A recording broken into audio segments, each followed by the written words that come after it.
आप सभी को सलाम। परमेश्वर आप सभी को आशीष और बरकत दे।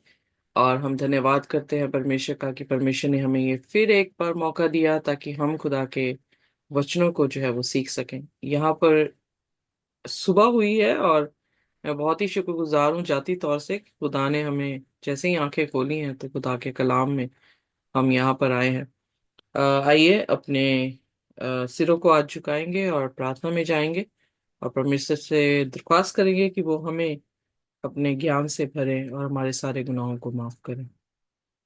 हमारे आसमानी खुदा हम आपके शुक्रगुजार हैं इस सुबह के लिए जो आपने हमें बख्शी है। प्रभु हमें कुछ भी अच्छा नहीं और हम प्रभु हर बात में खुदावन गिर जाते हैं, हमें माफ करें। हम पर दया करें खुदावन, हमें अपने लहू से धोकर साफ करें और अपनी आत्मा दे ताकि खुदावन हम आप में बल पा सके और खुदावन अपनी परीक्षाओं में हम अपने विश्वास को देखें कि हमारा विश्वास बड़ा है। खुदा अब हम इस समय आपके कलाम को पढ़ने जा रहे हैं। आप हमारी मदद और सहायता करें। आप हमें सिखाएं खुदा कि आपका कलाम हमें क्या सिखाना चाहता है, पर ये सिर्फ सुनने की बात ना हो खुदा, उस पे चलने की बात बन जाए हमारे जीवनों में। जहां पर हम चूकते हैं खुदा वो हमारा चूकना खुदा आप खत्म करें। और जैसे हमारे कानों में खुदावन आपके कलाम जाते हैं, ये हमारे दिलों में अपना घर बनाए और आपके कलाम का हम भय कर सकते। प्रभु हमारी मदद और सहायता करें और हमारे गुनाह गलतियों को माफ करें। आप बोलें और हम सुने, आप बढ़ें और हम घटते जाएं। इस प्रार्थना को यीशु के नाम से मांगते हैं, आमीन। सो आज जो है हम अपना लेसन उत्पत्ति उसका 48 चैप्टर जो है वो सीखने वाले हैं। हम ऑलरेडी जो है सीख चुके हैं कि किस तरह से यूसुफ बड़ा और उसके पिता जो है और उसका पूरा घराना जो है गोशेन में जो है वो आकर बसा। हम देखते हैं कि जब 47 वर्स उसकी 9th में हम आए थे तो वहां पर यकूब की उम्र जो है 130 बताई गई है। पर जब हम आई थिंक 47 उसकी 28 में गए तो वहां पर उसकी उम्र जो है वो 147 करके, और फिर उसके बाद उसका सो जाना खुदा में, उसके बारे में जो है वो जिक्र आता है। अब देखते हैं पहले वचन में, क्योंकि इस अध्याय में वो बिल्कुल अपने डेथ बेड में है और उनको जो है आशीष देना चाह रहा है और यूसुफ को जो है उसके बच्चों को अपने पास बुलाता है। आइए देखें उसके पहले वचन से हम पढ़ना शुरू करेंगे। इन बातों के पश्चात किसी ने यूसुफ से कहा, सुन, तेरा पिता बीमार है। तब वह मनश्शे और अप्रेम नाम अपने दोनों पुत्रों को संग लेकर उसके पास चला। और किसी ने याकूब को बता दिया कि तेरा पुत्र यूसुफ तेरे पास आ रहा है। पर इज़राइल अपने को संभाल कर खाट पर बैठ गया। ओके, सो यहाँ पर हम देखते हैं कि जो इज़राइल है वो अब बीमार है, बुजुर्ग हो गया है और मरने पर है। पर उसने जो है वो मनासे और इफ्राइम, मनासे जो था वो बड़ा बेटा था, यानी मनासे का अर्थ था कि मैं अपने सारे दुखों को भूल गया हूँ, और इफ्राइम की खुदा ने मुझे है फलवंत किया है। उन दोनों को जो है अपने पास बुलाता है और यकूब को बताया जाता है कि यूसुफ भी जो है वो आ रहा है, तो वो अपने बेड पे जो है वो अपनी स्ट्रेंथ गैदर करके जो है वो बैठ जाता है। और फिर तीसरे वचन में यकूब यूसुफ से कुछ कहता है। आइए देखिए। और याकूब ने यूसुफ से कहा, सर्वशक्तिमान ईश्वर ने कनान देश के लूज नगर के पास मुझे दर्शन देके आशीष दी और कहा, सुन, मैं तुझे फूला फुला कर बढ़ाऊंगा और तुझे राज्य राज्य की मंडली का मूल बनाऊंगा। और तेरे पश्चात तेरे वंश को यह देश दे दूंगा, जिससे कि वह सदा तक उनकी निज भूमि बनी रहे। तो यहाँ पर वो मरने के टाइम पर भी कौन सी जगह को याद कर रहा है? लुज को याद कर रहा है। लुज वो जगह है जहां पे बेथेल थी, जहां पर हमने पिछले अध्याय में भी बीरशेबा के बारे में जिक्र किया कि जहां पे खुदा ने उससे बात की और उसने वेदी जो है बनाई, जब ये लोग जो है कनान से मिस्र की तरफ आ रहे थे। सो हम यहाँ पर देखते हैं कि परमेश्वर की बात को, इससे पहले वो सोए, उसके प्रॉमिस को जो है अपने बेटे यूसुफ के सामने जो है दोहरा रहा है और उसे याद कर रहा है कि किस तरह से यानी लूज एक ऐसी जगह है जो उसके लिए बहुत ही अहम बन गई, क्योंकि वहां पर सबसे पहले खुदा ने उसे जो है दर्शन दिया। और दर्शन में उसने एक सीढ़ी को जो है वो देखा जो आसमान और जमीन को मिला रही थी, और वो सीढ़ी प्रभु यीशु मसीह थे। और वो कलाम जो है उसे अभी तक याद है। और इतना ही नहीं कि जब भी उस जगह से वो गुजरा है, क्योंकि पिछले चंद दिनों में हमने देखा बीर शिवा के आसपास जो है उसने खुदा की दंडवत की, उसने ऑफरिंग वहां पे दी, और फिर खुदा फिर दोबारा से आकर उससे प्रॉमिस जो है वो दोहराते हैं। सो ये बीर शिवा, लूज और बेथेल जो है वो जैसे एक काउंटी है, काउंटी का शहर है और एक जगह है, इस तरह से ये नाम है, क्योंकि बेथेल से 100 किलोमीटर की दूरी में बीर शिबा है। सो कहने का अर्थ है कि वहीं का डिस्ट्रिक्ट है और वहीं की आई थिंक शहर है, शहर में से एक जगह है। अम, इस तरह से वो सेम ही, मतलब मेरे कहने का मतलब जगह है। क्योंकि जबेस ने जो है वो मुझे पूछा कि बीरशेबा जो है वो लुज नहीं है, तो फिर हमने जो है उस और थोड़ा सा गहराई में डिटेल्स में जाकर देखा, और हमने ये देखा कि लुज और बीरशेबा में 100 किलोमीटर की दूरी है, यानी डिस्ट्रिक्ट वही है। और लुज जो है वो शहर होगा, और बेथेल जो है वो जगह है, पर्टिकुलर जगह है जहाँ पे उसने तेल डालकर उस जगह को अनॉइंट किया और उसे कहा कि ये खुदा का घर है। वेल, आगे हम अगर देखते हैं तो वो क्या कह रहा है, बड़ी खूबसूरती से कह रहा है कि खुदा मुझे लुज कनान में जो है वो मिला है और उसने मुझे आशीष दी थी, और उसने मुझसे कहा था कि मैं तुझे फलवंत करूंगा। अब 22 साल में यूसुफ के वहां से उसे बेच देने के बाद की बात अगर देखें तो उसकी उसके परिवार में कितने जन हमने गिनती की थी, 70 लोग थे यूसुफ को, उसके परिवार को मिलाकर। तो खुदा ने उसे मिनी पिक्चर तो दिखाई दी थी, हालांकि इतनी बड़ी पिक्चर नहीं देखी कि जो आज हम देख रहे हैं। सो उसे मिनी पिक्चर तो दिखाई दी थी कि उसका घराना जो था फलवंत हो रहा था। तो वो उस प्रॉमिस को याद कर रहा है और अपने बेटे बेटे तक जो है उस प्रॉमिस को बता रहा है, यानी अपनी विरासत जो है अपने बच्चे को दे रहा है इससे पहले कि वो मरे। उसे ये प्रॉमिस बताया गया कि खुदा ने प्रॉमिस मुझसे क्या कहा, क्या किया है, कि I will make you the company of peoples and give this land to your offspring. So तेरे बच्चों को ये मैं जमीन जो हूं वो दूंगा। सो ये प्रॉमिस, ये उनकी विरासत थी। इब्राहिम को सबसे पहले 17 अध्याय में और 12 अध्याय में अगर हम देखें तो खुदा उससे ये जो है वाचा बांध रहा है। फिर इसहाक को देखें तो इसहाक के साथ वाचा बांधी। याकूब अब अगली अपनी जो विरासत है किसको दिखा रहा है? वो यूसुफ को दिखा रहा है।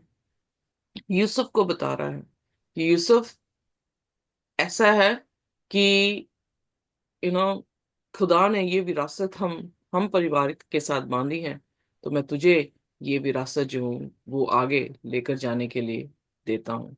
सो हम देख रहे हैं कि इब्राहिम से इसहाक, इसहाक के बाद याकूब, और याकूब के बाद यूसुफ को जो है वो प्रथम मतलब स्थान जो है वो दिखाया गया है। उसके बाद देखते हैं 5वें वचन में। और अब तेरे दोनों पुत्र जो मिस्र में मेरे आने से पहले उत्पन्न हुए हैं वे मेरे ही ठहरेंगे, अर्थात जिस रीति से रुबेन और शिमोन मेरे हैं उसी रीति से एप्रेम और मनश्शे भी मेरे ठहरेंगे। ओके। और उसके या वो पढ़ दे पूरी। और और उनके पश्चात जो संतान उत्पन्न हो वह तेरे तो ठहरेंगे, परंतु बंटवारे के समय वे अपने भाइयों ही के वंश में गिने जाएंगे। सो यहाँ पर एक बहुत ही उत्तम जो है उसने विरासत यूसुफ को दी है। यूसुफ जो है वो, उसके दो बेटे हैं और उन दो बेटों को उसने अपने बच्चों की तरह जो है अडॉप्ट किया है। यानी कहने का अर्थ है कि यूसुफ के दो बच्चे अडॉप्ट हो गए तो वो 13 गोत्र हो गए। तो 13 गोत्र, अगर आप देखें जब हम प्रकाशित वाक्य 7 अध्याय पढ़ रहे थे, तो प्रकाशित वाक्य 7 अध्याय में मनासे और इफ्राइम दोनों का जो है वो जिक्र है।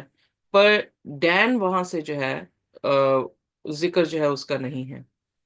और अगर वो कुछ थियोलॉजियंस ये सोचते हैं कि उन्हें जो है दर्जा रूबेन और सिमियोन का दिया गया जो कि पहले दूसरे बेटे थे, तो यहाँ पर मुझे नहीं लगता कि उनका दर्जा मतलब उनका बर्थ प्लेस या क्रोनोलॉजिकली उन्हें दिया गया है, बट स्टेटस जो है वो ये दिया गया है कि जैसे रूबेन और सिमियोन उसकी अपनी वंश अपने अंश है, उसी तरह से, क्योंकि वो इसीलिए दोहरा रहा है कि परमेश्वर ने जो है हम परिवार को एक नेशन बनाना है।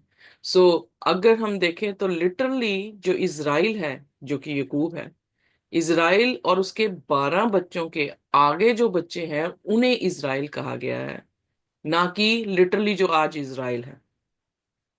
क्योंकि इज़राइल में बहुत सारे तरह के लोग जो है आज रह रहे हैं, बट जो यकूब और उसका परिवार है, सिर्फ वो लिटरली इज़राइल है, बनिस्बत की एक जो नेशन हमारे सामने खड़ा है। और हम जो है उस नेशन को बहुत अहमियत दे रहे हैं, जहां की खुदा ने सिर्फ एक परिवार को अहमियत दी थी। अब जैसे हिंदुस्तान में आ, या इंग्लैंड में आप एग्जाम्पल के तौर ले, तो इंग्लैंड में ब्रिटिश लोग जो है वो कम दिखाई दे रहे हैं, पर इंडियन, एशियंस, अफ्रीकन्स, ये लोग जो है वो ज्यादा हैं। तो किसका ये देश बना? हम जानते तो ब्रिटिश के लोगों के नाम से हैं कि यूके जो है वो ब्रिटिश लोगों का जो है वो देश है, पर बस कौन रहे हैं? सब मेडिटेरियन से, सब एशियंस जो हैं वो एशियन। यहाँ पर आकर बसे हुए हैं। सो जब हम इसराइल की बात करते हैं, हम मूर्ख हैं जो क्रिश्चियंस जो हैं वो इतने जज्बाती हो जाते हैं इसराइल के लिए। पर इसराइल में कौन लोग बस रहे हैं? They are not literally Israel. Are you with me? तभी जब हम यकूब की पत्री पढ़ रहे हैं तो वो क्या कह रहा है? मैं 12 गोत्रों को जो डिस्पर्स हो गए हैं उनके बारे में, उनको जो है ये खत लिख रहा हूं। सो वो 12 गोत्र जो इजराइल के थे, जो यकूब के थे, वो डिस्पर्स हो चुके हैं। और हम जो है वो फुलिशली लिटरल जो यहाँ पर इज़राइल है उसके बारे में जो है वो देख रहे हैं। सो आइए देखते हैं। सो उसने क्या कहा? उसने कहा कि मैं तेरे दोनों बच्चों को अपने बच्चों की तरह जो हूँ वो लेता हूँ। सो यानी जो खुदा ने इनहेरिटेंस देनी है मुल्के कनान की, उस मुल्के कनान में जो है तेरे बच्चों का और आगे आने वाले बच्चों को भी जो है वो क्या की दिया जाएगा? हिस्सा दिया जाएगा। So it was a great reward कि अ, यूसुफ ने, सॉरी, यकूब ने या इज़राइल ने जो है इफ्राइम और मनासे को अपने ही संतान लेके जो है वो ले लिया। वेयर एज हम देख रहे हैं कि हर एक गोत्र को एक ही गोत्र माना गया है, पर जब हम देख रहे हैं यूसुफ को, तो यूसुफ को एक गोत्र नहीं माना जा रहा, यूसुफ को दो गोत्र माना जा रहा है। और अगर लेवियों को हम जब आगे पढ़ेंगे हम, तो लेवियों को जो है अगर खुदा के काम के लिए इस्तेमाल किया गया तो बाकी कितने गोत्र रह गए? 12। राइट। सो 12 जो आंकड़ा है बाइबल में वो लीडरशिप को दिखाता है।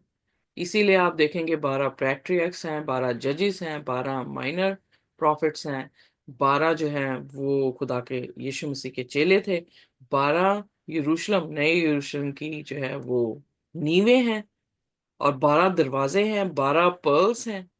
सो 12 जो है वो खुदा की लीडरशिप को दिखाता है, और इसीलिए 1,44,000 जो कि 12 का फ्रैक्शन है, उसको हमने देखा था। इनफैक्ट जो नए यरूशलेम की नाप तोल हमने की थी, तो वहां पर भी जो है वो एक एक 144 पर लॉन्ग करके जो है उसका वो बताया गया है, मेजरमेंट बताया गया, तो वो भी 12 का जो है उसका फ्रैक्शन बनता है। सो 12 शब्द बहुत जरूरी हैं। और यहाँ पर इज़राइल जो है वो मनासे और इफ्राइम को अपना बना रहा है। और जब हम प्रकाशित वाक्य 7 अध्याय में उन 12,000 लोगों को, यानी सॉरी 12 गोत्रों को देख रहे हैं, और उनका 12,000 का आंकड़ा बताया गया है जो स्वर्ग की बादशाहत में जाएंगे, तो वहां पर भी जो है वो 12 गोत्र हैं, और उसमें खुदा ने भी जो है यूसुफ के दोनों बच्चों को एक्सेप्ट किया हुआ है, नाम दोनों के आए हुए हैं। सो इसलिए इफ्राइम जो है आगे हम देखेंगे कि उसको जो है वो मनासे, हालांकि मनासा पहलौटा था, पर इफ्राइम को जो है उसने मनासे से भी ज्यादा जो है वो आशीष दी। पर इससे पहले उसमें जाएं, 7वें वचन में वो रेचल के मरने की बात जो है वो करता है। सो आप देख सकते हैं कि शुरुआत से ही जो वो प्यार रेचल से करता था, मरते टाइम भी वो किसको याद कर रहा है? रेचल को। पढ़ने मेरे साथ 7वां वचन। जब मैं पद्दनराम से आता था, तब एप्रात पहुंचने से थोड़ी ही दूर पहले राहेल कनान देश में मार्ग में मेरे सामने मर गई, और मैंने उसे वहीं, अर्थात एप्राता, जो बेथलेम भी कहलाता है, उसी के मार्ग में मिट्टी दी।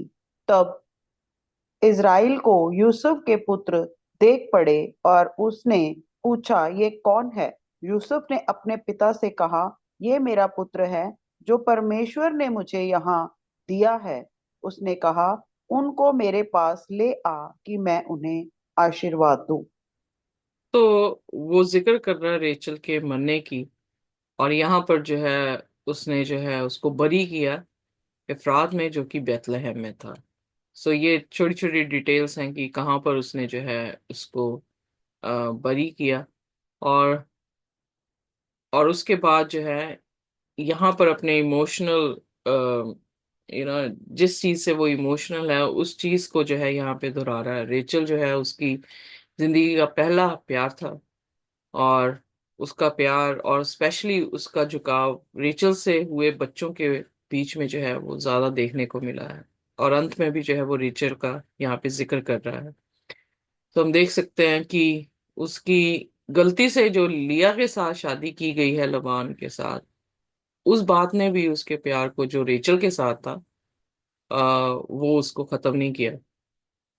सो फिर 8वें वचन में हम देखते हैं कि इज़राइल ने यूसुफ के बच्चों को देखा और कहा कि ये कौन है। यहाँ से पता लगता है कि वो बूढ़ा हो गया और उसकी आंखें जो हैं वो धुंधली पड़ चुकी हैं। उस टाइम तो कोई हमारे जैसे स्पेक्टिकल्स नहीं बन रहे थे कि वो स्पेक्टिकल्स डाल रहा था। उसकी आंखें धुंधली थी, कोई डॉक्टर नहीं था जो कैटरेक्ट को आउट कर सके। सो बुजुर्गी में उसकी जो वीकनेसेस हैं उम्र के हिसाब से, क्योंकि वो 147 ईयर्स होकर जो है वो मरा है, बाइबल जिक्र करती है, तो उसकी आंखें जो हैं वो कमजोर हो गई थी। तो यूसुफ उसे अपने बच्चों के बारे में बताता है और उन्हें उन्हें जो है उसके पास लेकर आता है ताकि वो उन्हें आशीष दे सके। सो 10वें वचन में जिक्र कर ही दिया गया है। आइए पढ़ दे मेरे साथ। इज़राइल की आंखें बुढ़ापे के कारण धुंधली हो गई थी, यहाँ तक कि उसे कम सूझता था। तब यूसुफ उन्हें उनके पास ले गया, और उसने उन्हें चूम कर गले लगा लिया।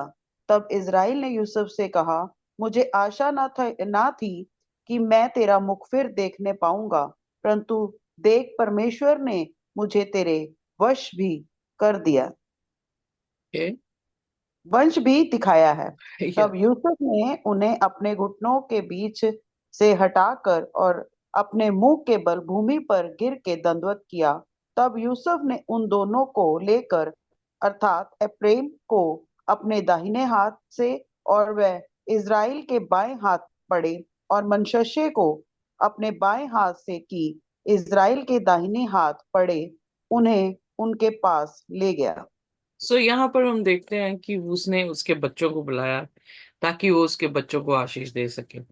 बूढ़ा हो गया था, बट यूसुफ उन्हें लेकर आया और उसने उनको चुम्बन दिया और उनको गले लगाया।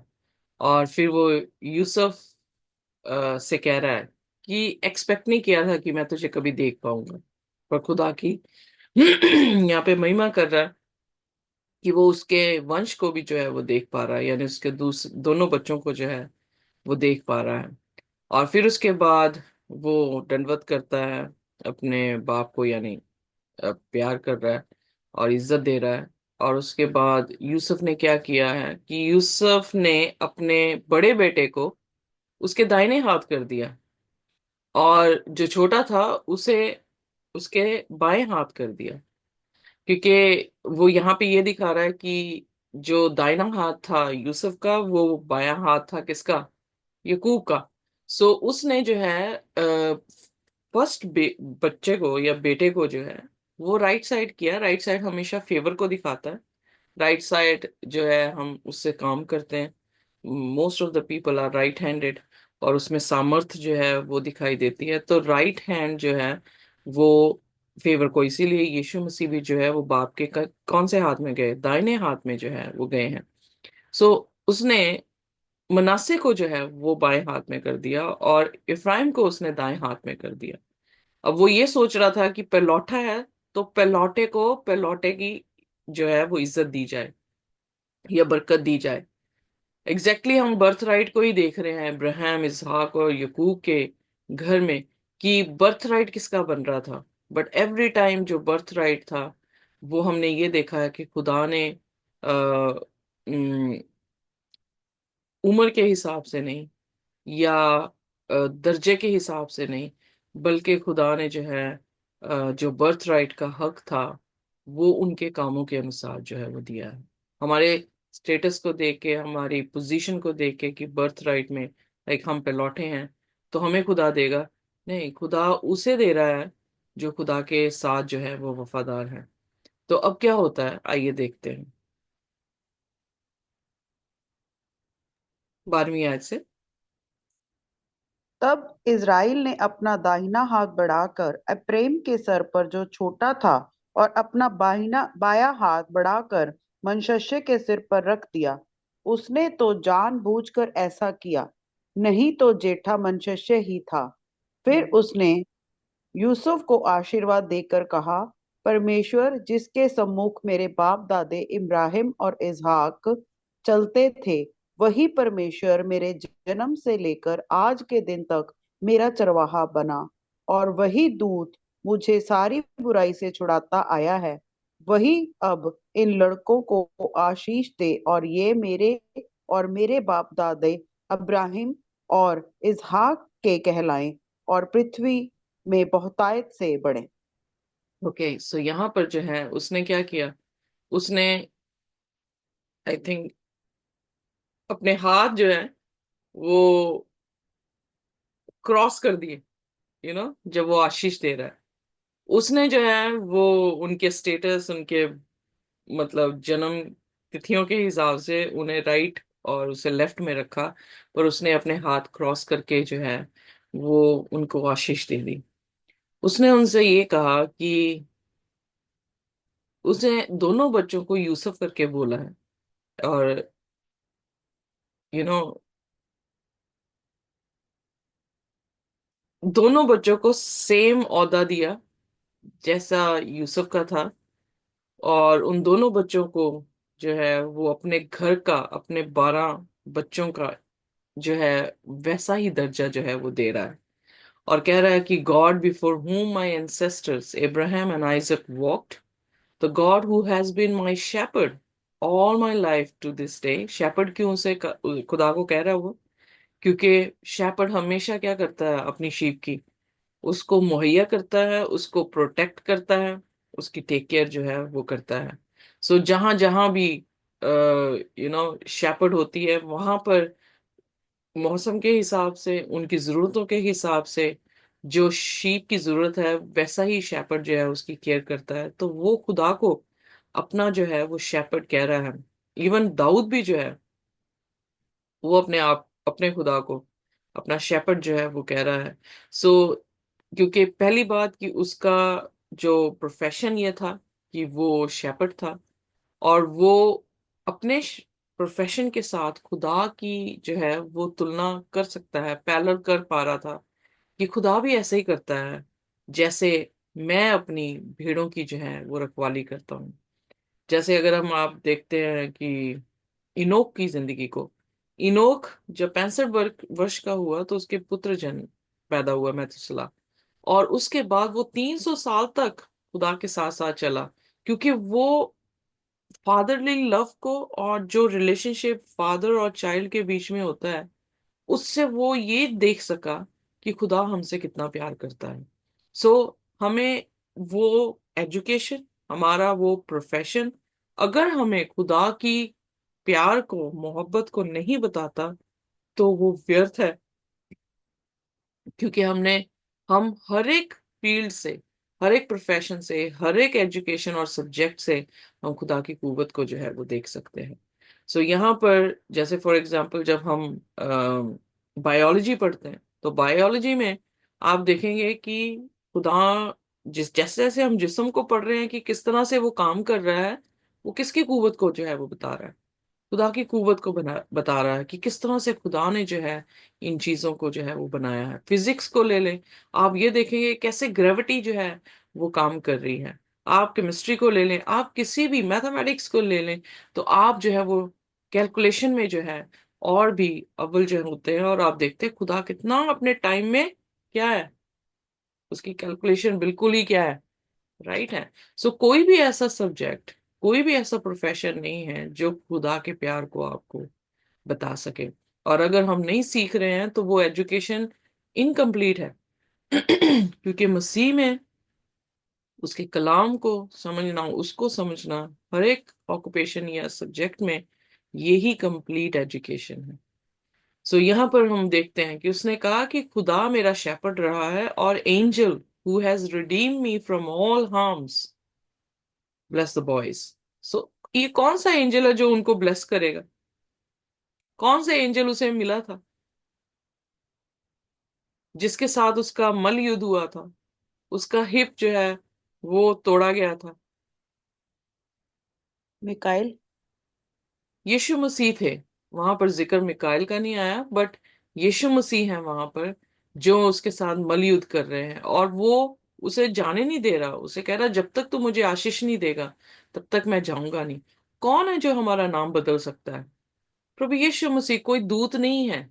ओके, सो इसलिए बहुत सारे कंफ्यूज हो जाते हैं कि जब कोई शब्द एंजल के रूप में बताया गया है, और वो उस चीज को मान नहीं पाते कि ये खुदा यीशु मसीह हैं।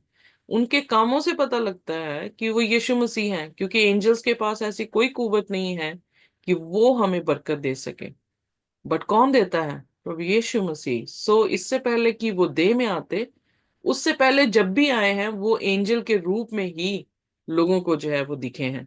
सो इसलिए कह रहा है कि जिस एंजल ने मुझे रिडीम किया, ईसाऊ के सामने जाना था उसने, और डरा हुआ था कि ईसाऊ उसे मार देगा, और खुदा ने उसको जो है वहां से बचाया। सो वो एंजल कोई और नहीं है, प्रभु यीशु मसीह हैं, जो उसके पास आए थे और उसको आशीष देकर गए थे। सो उसने वहां पर, एंजल ने उसका नाम याकूब से इज़राइल रखा था। कोई नहीं रख सकता। खुदावन खुदा के सिवाय कोई भी हमारे नाम को बदल नहीं सकता है। जब हम साउल की जिंदगी को देखते हैं, उसे पलूस बनाने वाला कौन था, कौन मिला था? यीशु मसीह मिले थे। सो यीशु मसीह 1,40,000 लोगों के, जब हम 14 अध्याय में प्रकाशित वाक्य में पढ़े थे, तो वहां पर भी नाम क्या किसने दिए थे? खुदावन खुदा जो है वो नाम दे रहा है, उन्हें नया नाम दिया जाएगा। 7 कलीसियाओं में किसने कहा कि मैं तुम्हें नया नाम दूंगा? यीशु मसीह कह रहे हैं। ओके, सो इसलिए who has that authority to change our names? और कोई नहीं है, कोई एंजल नहीं है, प्रभु यीशु मसीह है। सो एंजल इसलिए क्योंकि वो हमसे मुलाकात करने के लिए, अगर हम खुदा को देख लें तो हम मर जाएंगे। सो हमें मुलाकात करने के लिए, जब वो देह में नहीं थे, तो वो कैसे बन के आ रहे थे लोगों के बीच में? एंजल बन के आ रहे थे। Are you clear? जी।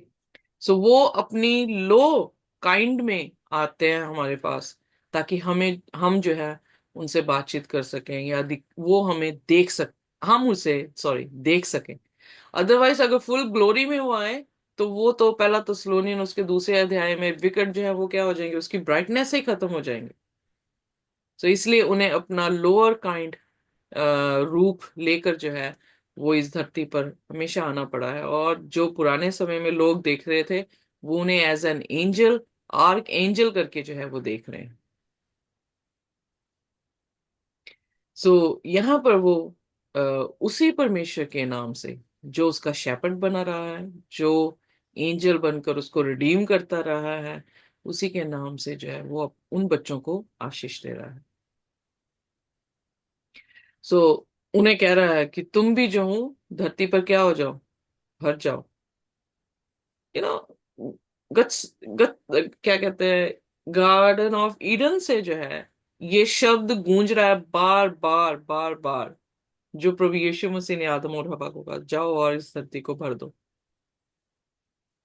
वही चीज इब्राहिम ने कहा, वही चीज इसहाक कह रहा है, वही चीज सॉरी जो है वो यूसुफ के बच्चों को जो है इज़राइल कह रहा है। सो इसलिए यहाँ पर ये देखने को मिल रहा है कि खुदा अपने वचन को कभी भी चेंज नहीं करता।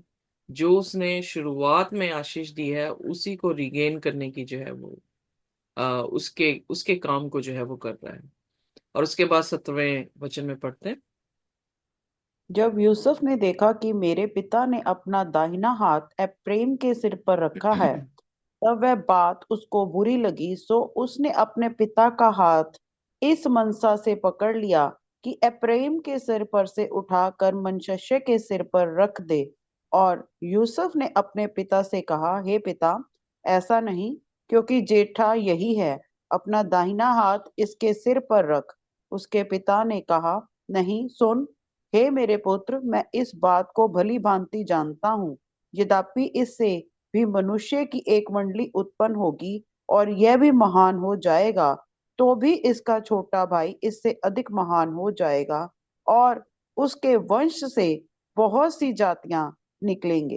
ओके, सो यूसुफ ने ये सोचा कि मेरे बाप से गलती हो गई है, मेरे बाप ने उल्टे हाथ रख दिए, यू नो। और इस बात से डिस्प्लीज भी हुआ है, उसे अजीब लगा, और उसने अपने बाप को करेक्ट करने की कोशिश की कि जेठा तो ये है, मनासे है। और अपना उसका हाथ जो है वो दाहिना हाथ मनासे पे रख के कह रहा है, ये जेठा है डैड, इसको जो है वो आशीष दे। पर इस यहाँ पे जो इज़राइल है या जेकब है, वो उससे कह रहा है कि मैं जानता हूँ बेटा कि मैं क्या कर रहा हूँ। सो that was the plan of God, कि इफ्राइम को जो है वो ग्रेटर आशीष दी जाए बनिस्बत की मनासे को। ये नहीं कि खुदा कोई पक्षपात कर रहा था, पर खुदा आने वाले समय को देख रहा था कि इफ्राइम जो है वो इज़राइल कहलाएगा। यानी इज़राइल जो नॉर्दर्न, दो हिस्सों में इज़राइल बट गया था। जब हमने किंग सोलोमन की स्टडी की थी, पहला सैमुएल और दूसरे सैमुएल में, तो यहूदा जो था वो दो गोत्र नीचे, और जो 10 गोत्र थे वो नॉर्दर्न किंगडम जो है उन्हें कहा गया है। और नॉर्दर्न किंगडम में हम जब जाते हैं, तो उस नॉर्दर्न किंगडम को इफ्राइम कहा गया है। सो इसलिए इफ्राइम जो है वो होशे की पुस्तक उसका 5वां अध्याय, उसमें भी जिक्र आता है, दूसरे अध्याय में भी जो है वो जिक्र आता है। उसकी 5 की 3 में जिक्र आता है कि इज़राइल को जो है वो इफ्राइम के नाम से जाना गया है। सो इसलिए जो जेकब ने वहां पर आशीष दी, जो उसकी जुबान से निकला है, वैसा ही जो है वो आने वाले समय में हुआ, कि इफ्राइम जो था वो मनासे से ग्रेटर रहा है। और उसका जो है उसमें से काफी जातियां जो है वो निकली हैं, जैसे नॉर्दर्न किंगडम में से सामरिया जैसे निकला है। सो ये किंगडम अच्छी तो नहीं थी, क्योंकि बार बार यही दिखाया गया है खुदा के कलाम में कि इन लोगों ने बुत परस्ती की है। इफ्राइम ने खुदा को छोड़ दिया है, इफ्राइम ने बुत परस्ती की है। बट ये था कि इफ्राइम 10 ट्राइब्स को ऑल टुगेदर को जो है वो कहा गया है। सो इसीलिए इफ्राइम को यहाँ पर जो है वो आशीष दी गई है। सो फिर उसके बाद आगे पढ़ते हैं 20वीं आयत में। फिर उसने उसी दिन ये कहकर उनको आशीर्वाद दिया कि इज़राइली लोग तेरे नाम ले लेकर ऐसा आशीर्वाद दिया करेंगे कि परमेश्वर तुझे एप्रेम और मनश्शे के समान बना दे। और उसने मनश्शे से पहले एप्रेम का नाम लिया। तब इज़राइल ने यूसुफ से कहा, देख मैं तो मरने पर हूँ, परंतु परमेश्वर तुम लोगों के संग रहेगा और तुमको तुम्हारे पितरों के देश में फिर पहुंचा देगा। और मैं तुझको तेरे भाइयों से अधिक भूमि का एक भाग देता हूँ, जिसको मैंने एप्रैमियों के हाथ से अपनी तलवार और धनुष्य के बल से ले लिया है। ओके। सो यहाँ पर वो इफ्राइम को, जैसे कि हमने देख ही लिया कि इफ्राइम को जो है वो प्रथम स्थान दे रहा है। और फिर उसने कहा कि मैं मरने पर हूं पर खुदा तुम्हारे साथ रहेगा, और वो तुम्हारे तुम्हारे पितरों की जमीन पर जो है वो लेकर आएगा। वेल हमारे माँ बाप जो हैं वो गुजर जाते हैं, हमारे अजीज भी गुजर जाते हैं, पर एक जो है वो नहीं गुजरता। और वो कौन है? खुदावंद खुदा। खुदावंद खुदा हमारे साथ भी चलता है, खुदावंद खुदा हमारी अंश के साथ भी जो है वो चलता है। सो इसलिए वो ना कभी छोड़ता है, ना कभी भूलता है। वही आदि है, वही अंत है। सो कितना ही अच्छा हो कि जब हमारे माँ बाप विरासत में ये दे कि हम जा रहे हैं पर खुदा तुम्हारे साथ होगा। और what a beautiful expression is this, कि हर कोई इंसान ऐसा नहीं कह सकता, बट वही कह सकता है जिसके साथ या जिसने अपना सफर खुदा के साथ जो है वो बिताया हो और जो खुदा को बड़ी अच्छी तरह से जानता हो। फिर उसने कहा कि मैं अपना, सभी को एक एक पोर्शन है बट तेरे को जो हूं एक और पोर्शन दे रहा हूं। और वो पोर्शन यहाँ पे बयान किया गया है कि एमोराइट का, जहां पे जंग हुई या एमोराइट की कोई जमीन उसने ली है, जिसका जिक्र पहले कभी भी नहीं हमने पढ़ा है। बट जब यहोशू की पुस्तक में आप जाएंगे, जब वो एलोकेट कर रहा है सभी को जमीन को, तो वहां पर जिक्र आता है कि उन्होंने यूस इफ्राइम और मनासे को जो है एमोराइट की जगह जो है वो दी, जो यकूब ने अपने बो या अपने स्वॉर्ड के साथ जो है वो जीती थी। सो इसका मतलब उसने कहीं जंग की होगी और उस जंग में जो है वो जगह उसकी बन गई होगी। तो उसने अपना पोर्शन जो है उनको दिया है। So that was a great honour. Yusuf के लिए एक ऑनर की बात थी कि उसका परिश्रम जो वो मसीह के बीच में दिखा रहा था, उसका परिश्रम व्यर्थ नहीं हुआ, बल्कि खुदा का शुक्र है कि उसकी आशीष उसके बच्चों तक जो है वो गई है। यही वेल 10 हुक्मों में भी जो है हमें देखने को मिलता है कि खुदा ने कहा कि मैं तुम्हारे बच्चों के बच्चों तक जो है वो आशीष दूं, कर्ज ना दूं। सो खुदा हमारी वॉक को अहमियत देता है। हमें गिव अप करने की जरूरत नहीं है। हम कई बार जो है गिरते हैं, डोंट वरी, खुदा हमें उठाता भी है। और जो हम खुदा के साथ कर रहे हैं उसकी बरकत जो है हमारे बच्चों तक जो है वो पहुंचती है। और यूसुफ को जहां पर एक पोर्शन मिलना चाहिए था, वहां पर उसने 2 पोर्शन का जो है जिक्र यूसुफ के लिए, इफ्राइम और मनासे के लिए किया है।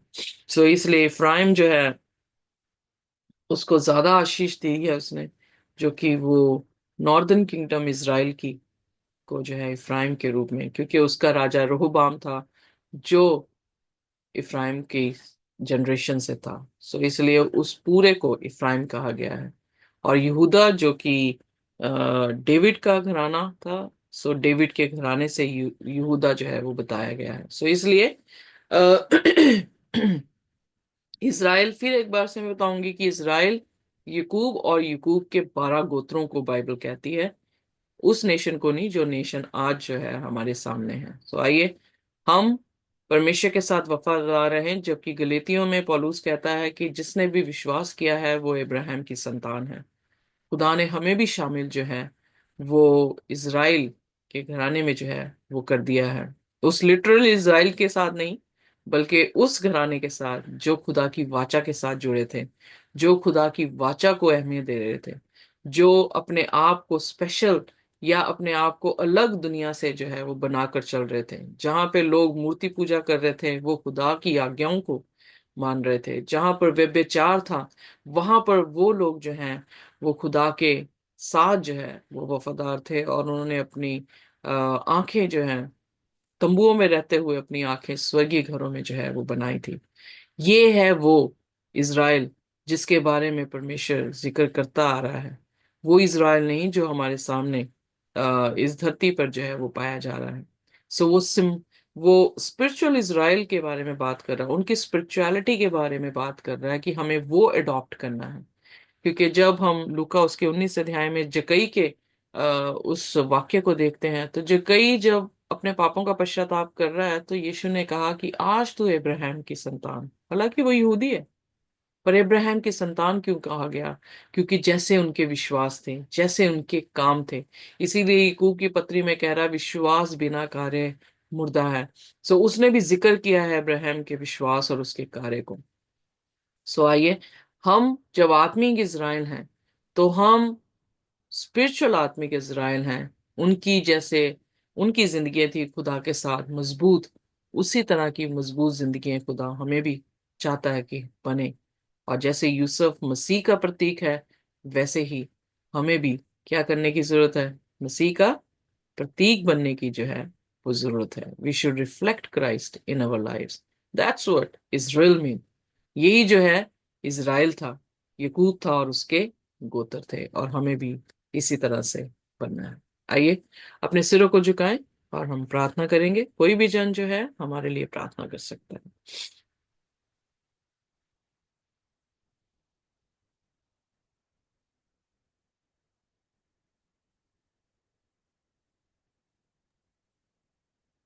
आसमानी हालेलुया बाप, हालेलुया सॉरी, यस सिस्टर जी, करें।